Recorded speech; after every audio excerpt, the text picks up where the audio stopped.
Welcome back, everyone. Today we're going to continue talking about Making a Band 2 Season 2. If you haven't seen the previous Season 1 video, I highly recommend checking it out.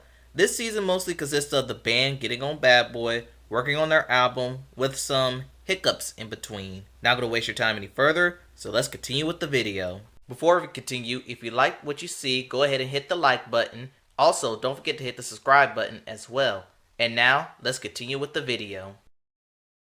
TB, yeah, FTB, Bad Boy, the band. The kids will arrive in New York and will arrive to a shock. They think they will just hop in the studio and bust in tracks for their first album. However, Diddy gives them a lesson in humility. He gives them an initiation phase. First, he has them check into a 2-bed Best Western. Then they must wake up at 6 in the morning to work out. Dylan refused to work out as this wasn't what he signed up for. Diddy feels like Dylan isn't appreciating what Diddy got him out of. They head over to Bad Boy, and after some rhyming for Diddy, he orders them to walk to Brooklyn for a cheesecake. This is where the kids had enough of this hazing and confronts Diddy. And Diddy gives them a nice lesson on ego, and they set foot on their journey. Walking in Brooklyn, I ain't never do this, and I'm from New York. They arrive back around Bad Boy around 4 a.m. When they arrive, they found out Diddy has left building for the day, but in reality, they didn't really walk back. They took a cab. And all the way back. Yes. At one point, did you say, man, this walk? No, Dylan and Fred did, and they called a cab back. but I called myself trying to be a good dude, and was like, man, I'm just gonna walk this all the way back. And it was the worst feeling in the world. I had bunions and all types of shit on my toes, bro. That shit was cold, bro. That was down bad. Diddy was down bad for that shit. Right then and there, I knew right then and there when he did that to us, when he done us that, I already had it in my head like, F this. Well, right. They all feel dejected and believe that they did all that walking for nothing. But at least they get free cheesecake for life at Junior's. Points for that. Hell Week continues with the reading of Russell Simmons' biography. Choppa and Fred fight after Fred makes fun of Choppa's poor reading skills.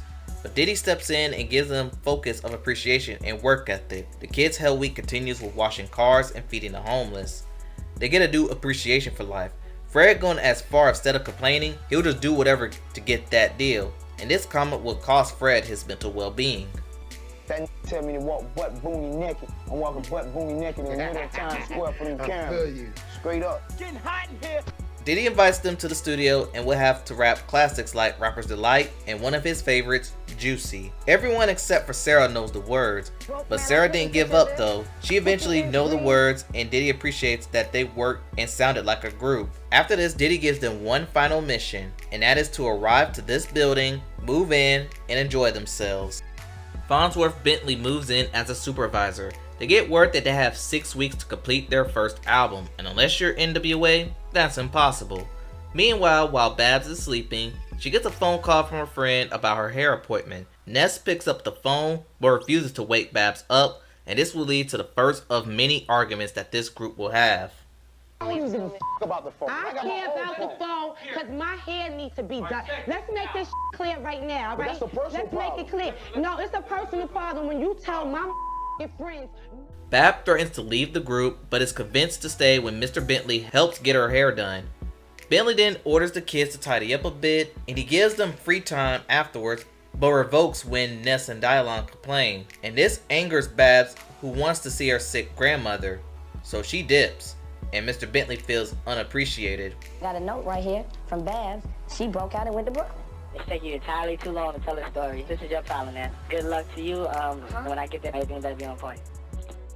When she returns, she's refocused and re-energized and prepared for their first performance for Diddy. They do okay, but Diddy knows they could do better. He also gives everyone a personal evaluation. Today is the day the kids make their biggest mistake of their lives in signing a record deal. And Diddy says something very concerning. Make sure you have read the fine print, because once you're in, it ain't no way out, no. And he was not playing.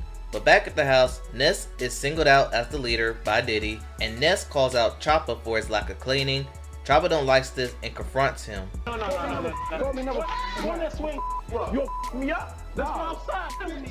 Choppa realized he was in the wrong and admits his wrongdoing. Ness will rather lead with his action instead of words.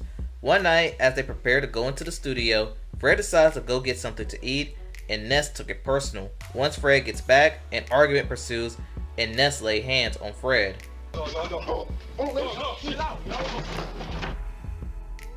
To make a long story short, Ness is viewed as the bad guy, and Diddy shuts down the studio. Shutting the studio down. The kids start to write to the beat that will later be known as Bad Boy This, Bad Boy That. Sarah is having a hard time writing to hip hop, and it comes out trash.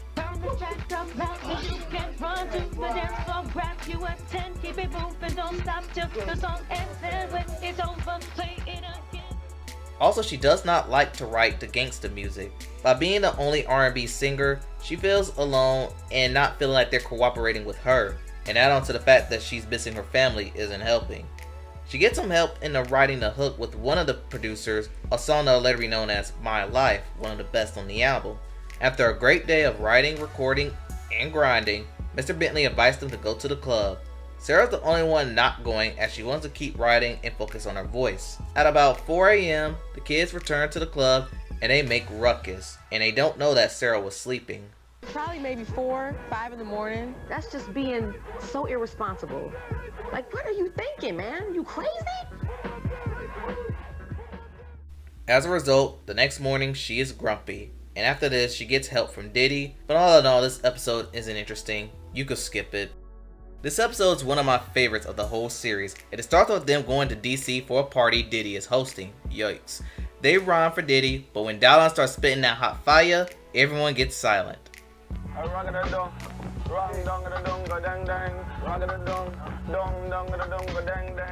Still on the road, Fred and Dallon gets kicked off the bus for smoking in Diddy's room. They missed the party. It's best that they did. Next day, Sarah's getting some vocal coaching from the late great Betty Wright. On the other hand, Diddy gives Chopper a phone call saying that if Dallon continues with this whole ripping and rhyming, he won't be on the album.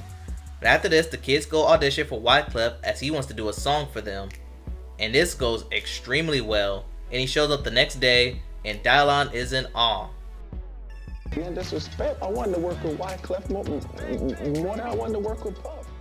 In the studio, he plays them a preview of Do You Know, another good song on the album. But in the booth, Dallon shows the world how Dallon spits. Wyclef pulls him aside and gives him some much needed advice. You have two choices. You can either make this song, or you could not make this song. You're too close, man. You're too close. In the meantime, Wyclef gets the best out of Sarah, and the song comes out very good. It has me wondering why they didn't put this out as a single. With the deadline fastly approaching, the kids opt to gamble, shoot dice, then record in writing. Diddy has a meeting telling them they need to get it together.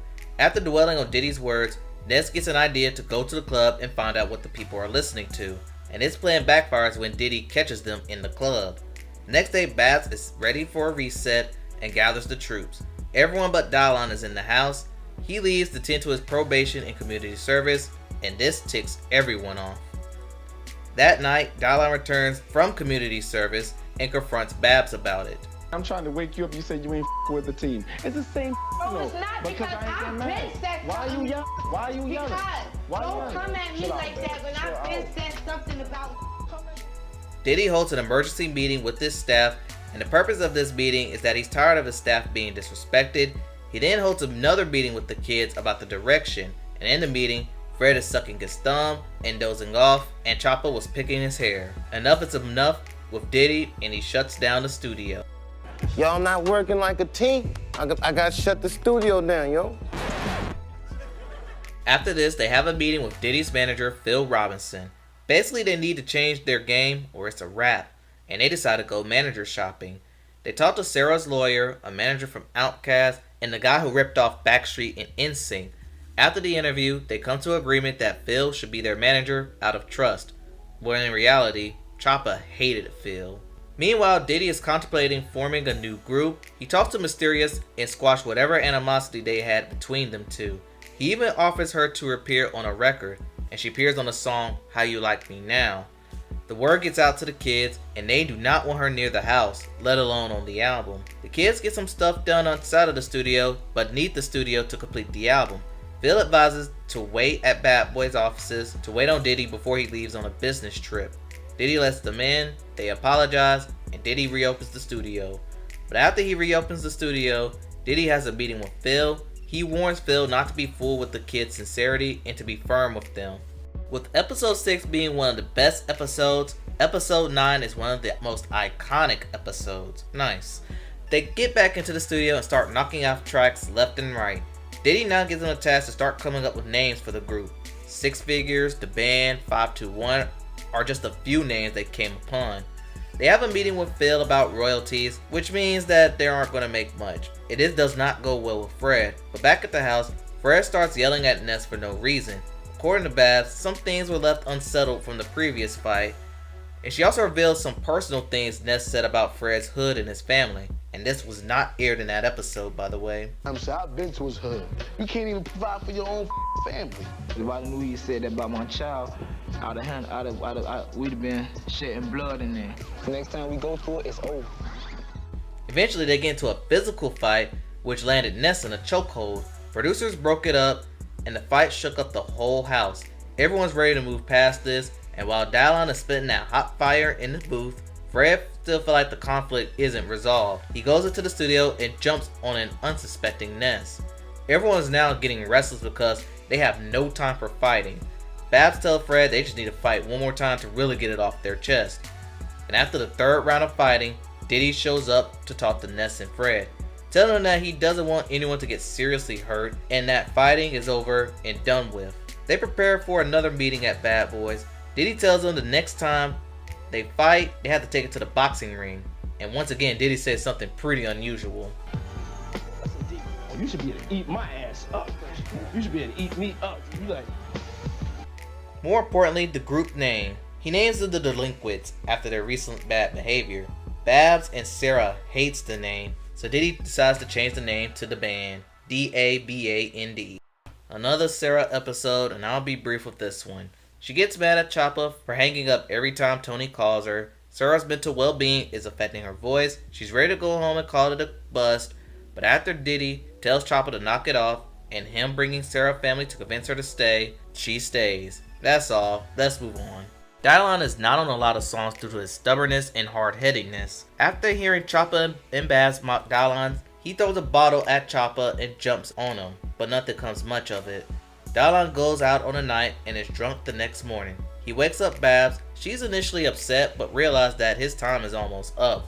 She tells Dallon that Diddy wants him out if he doesn't get his act right. Dallon must go to community service but ends up staying too long. But that night, the band, I finally start calling them that, goes to SRS studio to rehearse for the first time as a group. When Harv shows up and finds out that Dallon isn't there, he shuts it down. Yo, let's just cancel this, yo. Just shut the lights off, for real. It's disgusting.